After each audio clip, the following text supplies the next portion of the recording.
우선 팩트부터 짚고 넘어가죠. 2008년 아이언맨 1편이 개봉했을 때 국내 관객은 430만 명으로 시작부터 괜찮은 성적이었고 10년이 좀 더 지나 2019년 어벤져스 엔드게임이 개봉 시 관객은 1397만 명으로 1400만에 약간 못 미치며 국내 상영 외압 역대 관객 수 1위를 기록합니다.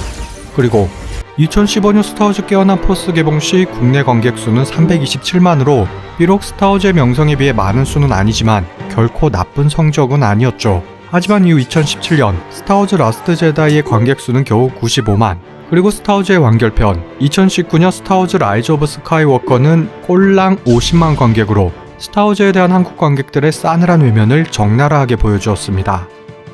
하지만 GP에서 보듯 처음부터 기회가 없었던 것은 아니며 아이언맨이 430만 관객에서 1400만 관객으로 성장했듯 깨어난 포스 320만 관객은 결코 적은 숫자가 아니었고 충분한 관심을 끌었다고 보이죠. 그럼 왜 시간이 지날수록 관심은 급격히 줄어들고 흥행 역시 폭망한 것일까요? 그리고 이전에 나온 시리즈들도 한국에선 흥행하지 못했을까요?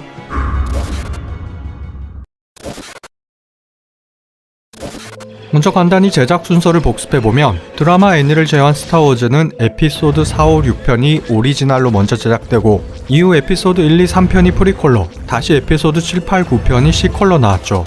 그러니까 지금까지 공식 넘버링 시리즈는 3개의 3부작 총 9편이 제작되며 스카이워커 사가를 마무리한 것입니다. 그중 첫 번째로 만들어진 에피소드 4편 새로운 희망은 미국 개봉 1년 뒤인 1978년에 국내 개봉해 서울 관객 34만 명을 동원. 이 정도 기록이면 대박 흥행으로 당시 우리도 스타워즈를 재미있게 보았다 할 수 있죠. 하지만 문제는 그 다음 에피소드 5편 제국의 역습이 폭스사의 터무니없는 가격용으로 국내 개봉이 이루어지지 않았고 따라서 스타워즈 시리즈를 통틀어 가장 중요한 분기점이라 할 수 있는 가족사 커밍아웃 내가 네 애비다 라는 희대의 대사는 한국 극장에 울려 퍼지지 못했습니다. 즉 팬덤 형성의 중요한 흐름이 끊겨버린 것. 이후 세 번째 영화인 에피소드 6편 제다이의 귀환도 미국보다 4년이나 늦은 1987년에서의 개봉. 그래도 서울 관객 18만을 기록하며 대박까진 아니어도 평타 이상은 충분히 하였죠. 그러니까 중간 알맹이가 쏙 빠지고 개봉이 지연되긴 했지만 나름 흥행에 성공한 셈입니다. 이후 프리퀄 시리즈 에피소드 1, 2, 3편은 12년이 지난 1999년부터 미국과 거의 비슷한 날짜에 개봉하며 에피소드 1편은 서울 관객 64만, 에피소드 2편은 서울 관객 54만, 에피소드 3편은 전국 172만을 기록. 또 역시 대박은 아니어도 절대 쪽박도 아닌 외화로서 충분한 흥행이었습니다.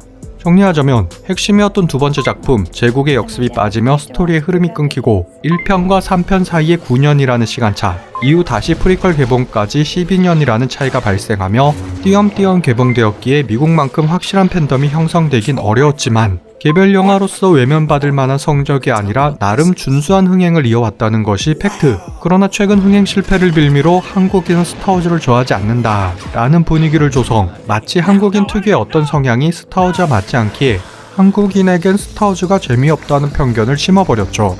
이는 분명 크게 잘못된 오해입니다.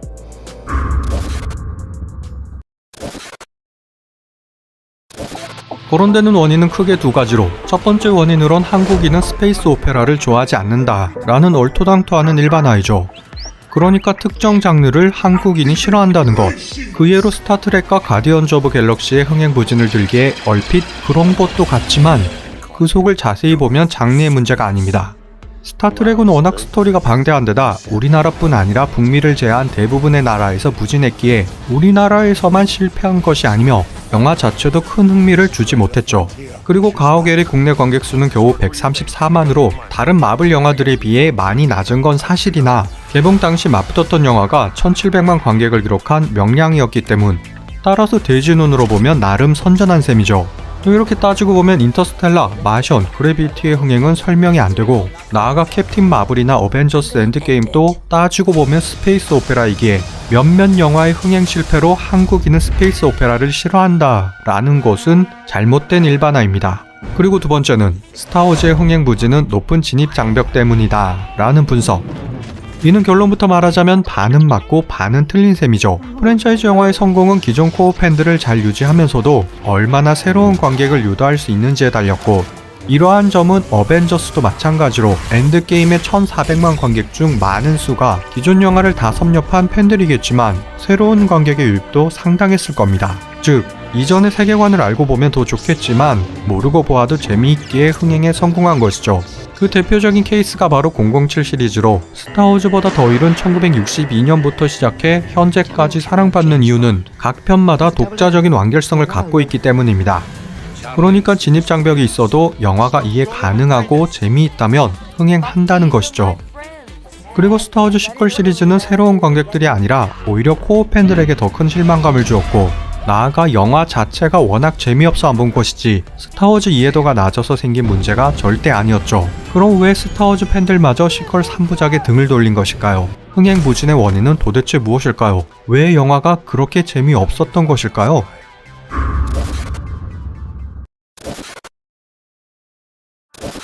조지 루카스는 애초에 시퀄 3부작은 기존 컨셉과는 많이 다른 완전히 새로운 스토리로 가려했고 각본까지 쓰며 디즈니에 전달합니다.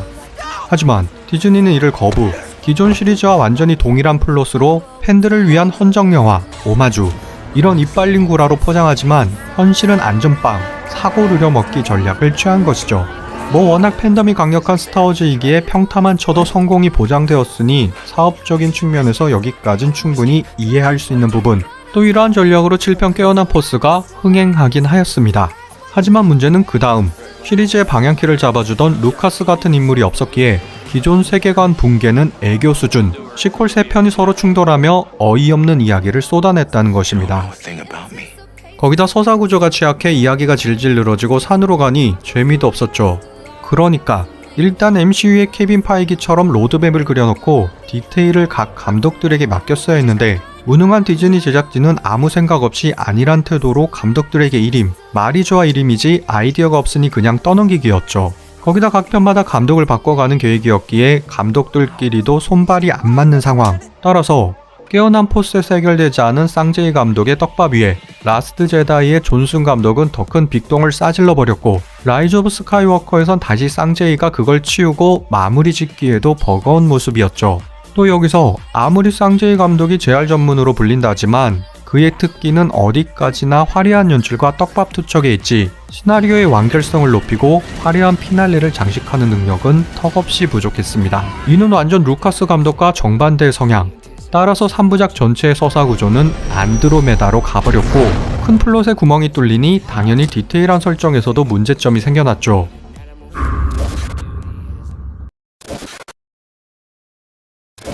일부에서 설명했듯이 스타워즈의 가장 큰 재미 중 하나는 막장 가족사로 시퀄 3부작에서도 어김없이 이 플롯을 차용합니다. 즉 카일로 렌과 한 솔로, 아버지와 아들의 대립, 그리고 레이와 펠퍼틴, 할아버지와 손녀의 대립이 그것이죠. 하지만 왜 이런 대립관계가 발생했는지, 배신에 배신이 겹치며 왜 스승과 제자가 싸우게 되었는지에 대한 설명은 매우 빈약했죠.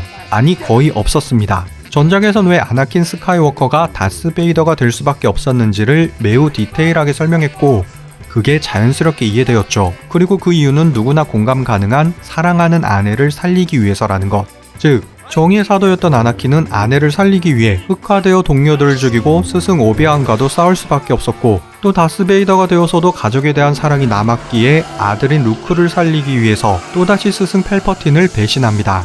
이렇듯 인간미가 넘쳤던 그의 배신엔 관객들 모두 자연스레 감정이입을 할 수 있었고 나아가 빌런이지만 다스베이더가 측은해지기까지 했죠. 하지만 이런 자연스러움이 시퀄 3부작에 눈을 씻고 찾아봐도 전혀 없었습니다. 가장 먼저 라스트 제다이의 루크 스카이워커, 최고의 제다이이자 밝은 성격에 정의감까지 넘쳤던 그가 왜 찌질한 꼰대가 되어 은하계 구석에 처박혔는지, 나아가 아무리 흑화될 조짐이 보였다 해도 제자이자 조카인 카일로 렌을 왜 무턱대고 죽이려 했는지 어떤 과거사나 명분을 제대로 설명하지 않았죠. 그냥 꼰대 삼촌이 조카의 싹수가 놀았기에 죽여버리려는 막장 전개. 만물을 이해하고 그 최고봉에 오른 제다이가 이런 만행을 저지르고 또 거짓말까지.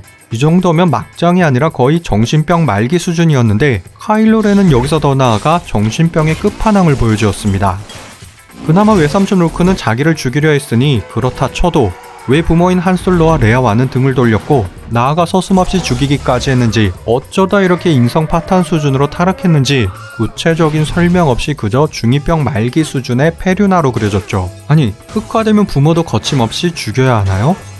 거기다 레이와의 부자연스러운 교감, 그로 인해 또다시 스승이자 최강 빌런인 스노크를 죽여버리는데 이 역시 공감 포인트가 전혀 없고 그냥 미친놈으로밖에 설명되지 않는 막장 전개, 명분 없는 배신의 연속이었습니다. 심지어 스승인데다 관심법으로 생각까지 잃는다면서 너무 어이없이 당하는 스노크의 모습도 이상하기 짝이 없었죠. 하지만 이런 막장의 끝판 카일로 렌을 또다시 넘어서는 캐릭터가 바로 레이입니다.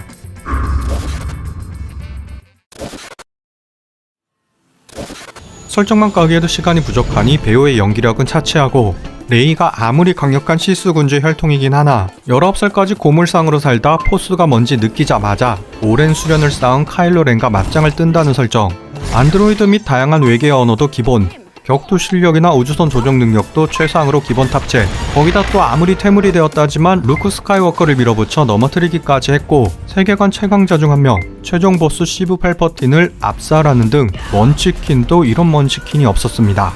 뒤에 자세히 서술하겠지만 심각한 백인 여성 우월주의에서 비롯된 일그러진 설정이었죠. 또 이 같은 완벽한 존재를 위해 기존 설정을 무시했다는 것이 더 큰 문제. 악마의 재능이라던 아나킨 역시 10년 넘게 정식 훈련을 받고도 팔이 잘린 것과 비교해 너무 비약적인 설정이었고 죽은 줄 알았던 펠퍼틴이 살아 돌아왔다는 건 역시 철저히 기존 세계관을 무시한 설정이었죠. 아니 도대체 저기서 어떻게 살아남았다는 건지.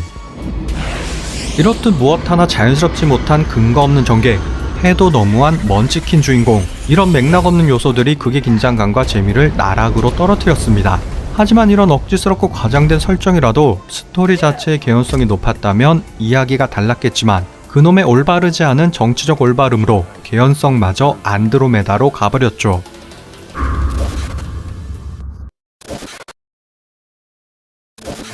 우선 한 가지, 정치적 올바름의 근본 취지 자체는 잘못된 것이 아니며 영화의 유색인종이나 여성인물의 비중이 높아지는 것 또한 옹호한다는 전제를 깔고 시작하겠습니다. 즉, PC의 출발점 자체는 올바르다는 것. 단, 그런 올바름을 위해 극의 핵심을 깨트리거나 완성도를 떨어뜨리는 것은 명백히 잘못된 것이며 나아가 선택적인 편향된 PC는 더더욱 잘못된 것이죠. 그리고 영화를 보면 정말 디즈니가 PC를 옹호하는지도 의문이 들고 더 나아가 스타워즈가 가지고 있던 PC 사상들을 깨버리기까지 합니다. 그런데 여기서 잠깐, 스타워즈의 웬 PC냐고 반문할 수 있겠지만 기존 스타워즈 자체가 올바른 PC 사상의 본보기라 할 수 있죠. 그 대표적인 인물이 바로 레아 오가나 공주. 레아는 다스베이더의 협박에도 눈 하나 깜빡이지 않는 용기와 블래스터를 들고 앞장서서 행동하는 모습 등 일찍이 강한 리더십과 진취적인 성향을 보였습니다.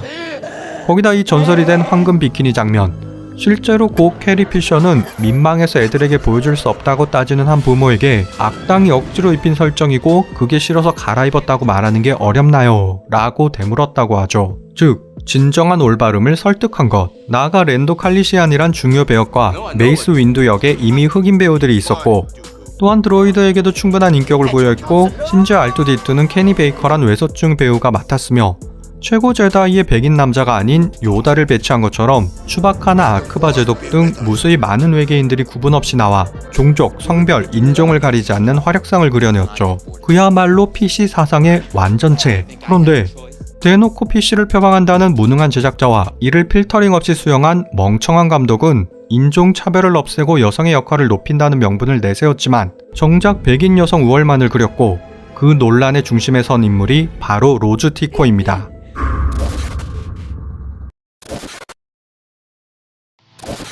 라스트 제다이부터 저항군의 일원으로 등장한 로즈 티코는 PC를 표방하는 중심 캐릭터로 만들어졌지만 실상 저항군이 승리하는데 어떤 기여도 없이 극의 흐름만 방해하였죠.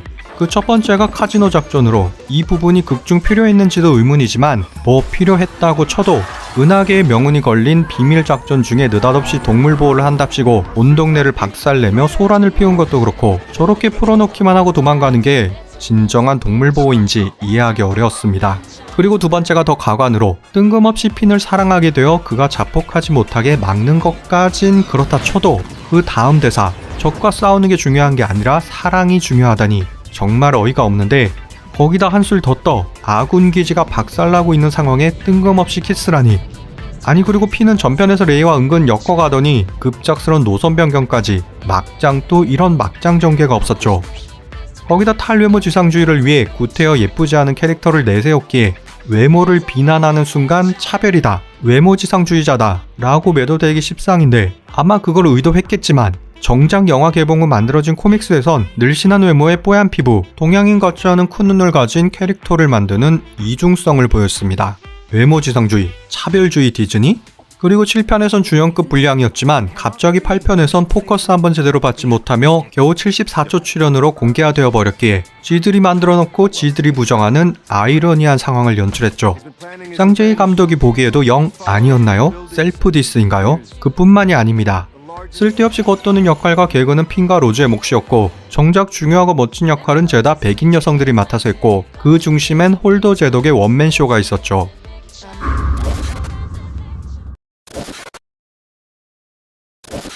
백인 여성 띄우기의 핵심인 레이보다 더 심각한 것이 홀더 제독 원맨쇼였는데 영화 내내 별다른 화력도 없이 뜬금 제독이 된 것도 의아했지만 작전을 묻는 포에게 인신공격을 퍼붓는 건 역시 눈살을 찌푸리게 했습니다. 하지만 가장 큰 문제는 그 다음 초광속 이동, 하이퍼스페이스로 적군의 기함들을 일거에 박살내버리는 모습. 이 어이없다 못해 팬심이 송두리째 날아가 버리는 장면은 고작 홀더 제독 단 한 명을 드높이기 위해 스타워즈 시리즈의 우주항의 기본 설정을 싸그리 무시했으며 수십 년간 묘사된 우주함대전의 개연성과 관련 설정을 전부 박살냈고 근본적으로 함대전 자체를 무의미하게 만들었습니다. 그러니까 하이퍼 돌격으로 꼬라박기만 하면 메가급 함선들이 터져나가는데 함대 전투가 무슨 소용이며 왜 필요할까요? 그리고 이게 가능하다면 수천 년 전부터 하이퍼드라이브 기술이 있었는데 왜 아무도 생각하지 못했을까요? 나아가 행성 파괴도 거대 기함 한 척 정도 돌격하면 끝날 일이기에 데스스타 같은 슈퍼무기가 왜 필요했을까요? 조지 루카스는 바보였던 것일까요? 이처럼 멍청한 제작자와 더 멍청한 감독은 스타워즈를 지구상에서 없애버린 게 목적이었을까요? 정말 1도 이해할 수 없는 설정이었죠. 아무튼 진정하고 정리하자면 스타워즈 시퀄 3부작은 두서없는 막장 이야기 전개, 캐릭터 설정 및 파워 밸런스 붕괴, 정치적 올바름에 올바르지 못한 사용, 그 밖에 허접한 액션씬, 배신만 당하고 쉽게 죽는 멍청한 빌런들, 여기에 발전하지 못한 디자인과 상상력 부재는 덤으로 모든 면에서 허점투성이의 졸작이었고 따라서 우리가 스타워즈를 좋아하지 않는 이유는 스페이스 오페라를 싫어해서도 높은 진입장벽으로 이해력이 딸려서도 아닌 영화 자체가 별로, 아주 매력이 없는 별로인 완성도였고 나아가 기존에 이뤄놓은 기라성 같은 업적들을 싸그리 무시했기 때문입니다. 따라서 이 같은 대참사에 그나마 있던 팬들마저 떠나갔고 영화가 더럽게 재미없으니 새로운 관객이 찾지도 않은 것이죠. 그리고 만약 다음 스타워즈도 이 같은 졸작이 꾸준히 이어진다면 이미 초거대 기업이 된 디즈니가 망하진 않겠지만 스타워즈 프랜차이즈만은 역사의 뒤안길로 사라질지도 모르겠습니다. 그럼 여기까지 스타워즈 팬이었던, 아니 1에서 6편만 좋아하는 머프무비였습니다. 오늘도 행복하시고요. 감사합니다.